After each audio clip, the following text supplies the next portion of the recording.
Just as you can save a life by knowing the signs of a heart attack, you can save the quality of a life by learning the symptoms of a pelvic floor muscle attack. When someone has pain or difficulty with sitting, having sex, using the toilet, they should be evaluated by a pelvic physical therapist to determine if their pelvic floor muscles are tight and in a spasm. Or to put it another way, if you have trouble in the bathroom and the bedroom and every room you sit in, then your pelvic floor muscles might be your problem, and the solution might be to see a pelvic PT. Why these seemingly unrelated functions cluster together is because of where the pelvic floor muscles are located in your body. From the inside, they cradle, support, and interact with your pelvic organs, your bladder, your bowels, your reproductive system. From the outside, they make contact with the outside world. Without getting too graphic, let me just say, you are all sitting on them right now. But just like any other muscle, they can get weak, but they can also get tight. And a tight muscle doesn't show up in an MRI. There's no blood test for it. The only way to determine the condition is to palpate the muscles themselves. But the doctors you would typically see for these types of problems, urologists, gynecologists, gastroenterologists, aren't trained to palpate muscles the way physical therapists are. So, pelvic floor muscle dysfunction can turn into a diagnostic dead zone missed for years by well-meaning physicians.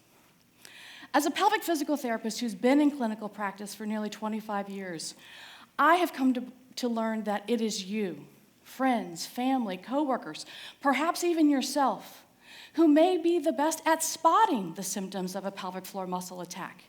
Because unlike physicians who only get a few precious moments with their doctors in an exam room, with their patients in an exam room, you're with them in their life. You can see all the little ways these symptoms attack a life by eroding away its quality. You might be the one to notice that your spouse doesn't sit for more than 10 minutes at a time now, never wants to do things that require sitting, like go out to eat or see a movie, and always needs to be in very loose, baggy clothing. You might be the one your best friend confides in and says that sex has been very painful ever since something happened, like giving birth, a hip sprain, that low back injury. You might be the one to notice your coworker rush to the restroom again, cursing the size of their tiny bladder on the way, and see them taking the latest probiotic at lunch with a very high fiber meal, trying to combat their constipation. And after a while, you'll notice other things too, like their absence because they're off to see another specialist, have another test, trying to figure out what's wrong down there. And after a while, you'll notice their sorrow. After all this time, all these tests, and they still can't tell me why my bladder hurts. Why are my bowel movements so difficult now? Why do I keep getting these infections? Why can't I sit?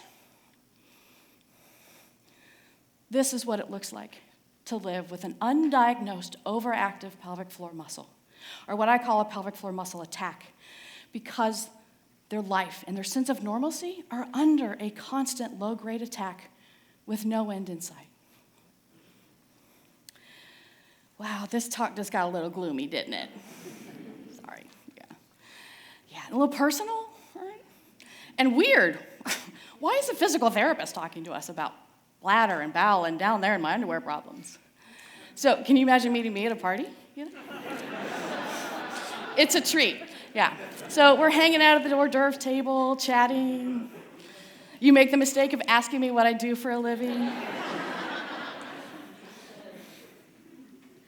It gets a little awkward, you don't know what to say next. So I have learned if I don't immediately define the types of people I can help, you'll just kind of tilt your head and look at me and go, "You're a what now?" So I elaborate. I treat people with incontinence. I help new moms recover their pelvic floor and abdominal muscles after childbirth.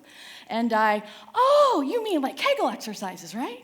Yeah, I know about those. Everyone's supposed to do them. No. I will tell you, they're not. Lots of people shouldn't do them. I do help my patients with weak pelvic floor muscles learn how to strengthen them so they have better bowel and bladder control, but they're not very effective on their own. They need to be customized to you in your life. I also treat people who have chronic pelvic pain. Their muscles tend to be very tight because of the pain they're in. So in their case, I have to teach them the opposite of a Kegel, or how to lengthen and stretch their muscles.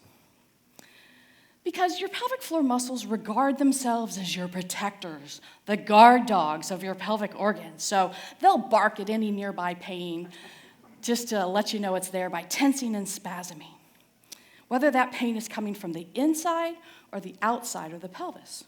And that's why I can help people who have inner pelvic pain conditions like endometriosis, prostatitis, irritable bowel syndrome, bladder pain syndromes, as well as helping people that have outer pelvic pain, tailbone, pubic area, groin area. Even low back and hip pain can be influenced by the pelvic floor. So if this rather long and intimate answer hasn't scared you off at the party, one of two things typically happens. You'll either lean in and whisper, "I thought I was the only one." Or you'll say, "You know what? I bet you can help someone I know. That sounds like my friend at work. My sister has those problems. My husband's been in pain for years and no one can tell us why." And I'm happy to answer any questions that people have, because having a pelvic pain condition or caring for someone who does can feel very isolating, because we just don't talk about our private issues. We don't talk about pooping and peeing and procreating at the hors d'oeuvres table at a party. So it's very natural to assume that these are rare conditions, when in fact, 1 in 5 people, 20% of the population, has a chronic pelvic pain condition, many of whom could be helped with pelvic physical therapy. It works so well that some heavy hitters in medicine are actually recommending us on a national stage. The American Urological Association encourages their doctors to refer people with bladder pain syndromes to pelvic physical therapy early on in the course of their care. The American College of OBGYNs suggests that two doctors for their patients that have incontinence and painful intercourse after childbirth be offered physical therapy to help them physically recover from the delivery. Makes sense. Still, diagnostic delay is all too common. Some studies showing it can take up to 12 years to get a meaningful diagnosis. It's a long time to hurt. Once had a patient call me Dr. 10, because I was the 10th specialist she had seen. We as a community can change this statistic.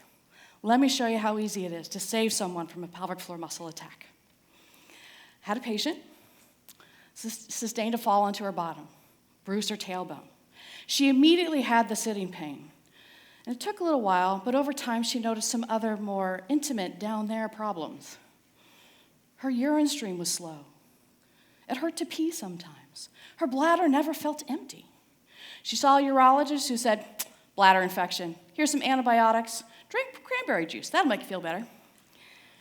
Then, when her bowel movements became painful and difficult, she saw a gastroenterologist who recommended that she eat more fiber because you probably have irritable bowel syndrome. When intercourse became painful, she saw her gynecologist who offered her hormones and the advice of, "Well, you could just try to relax and enjoy it to make the pain go away." Seriously, right? Nothing helped. A year went by. Symptoms worsened. Sitting got so severe, she couldn't drive anymore, had to lie in the back seat as a passenger to go anywhere. Around that time, she saw an orthopedic surgeon who offered to fuse her lumbar spine. "It might make you feel better," she was told. And she was considering it, so desperate to be out of pain. But it didn't make sense to her because her pain was so much lower and involved so many other different symptoms. So she talked it over with a friend. And that friend, seeing all of these symptoms and knowing just a little bit about the pelvic floor and pelvic floor rehab, asked her a rather simple question. "Has anyone checked your pelvic floor muscles?" That question became the catalyst that led to her getting physical therapy with me, and her symptoms started to resolve with just a few visits of treatment. She called her friend my hero. So if knowledge is power, you all now possess a superhero's ability to save someone from a pelvic floor muscle attack. It is just as diagnostically critical when someone has pelvic pain for the physical therapist to rule out tightness and spasm of the pelvic floor muscles as it is for the physician to rule out disease and infection of the pelvic organs. Or to put it another way, if it's a pain to sit, have sex, poop or pee, see a pelvic PT.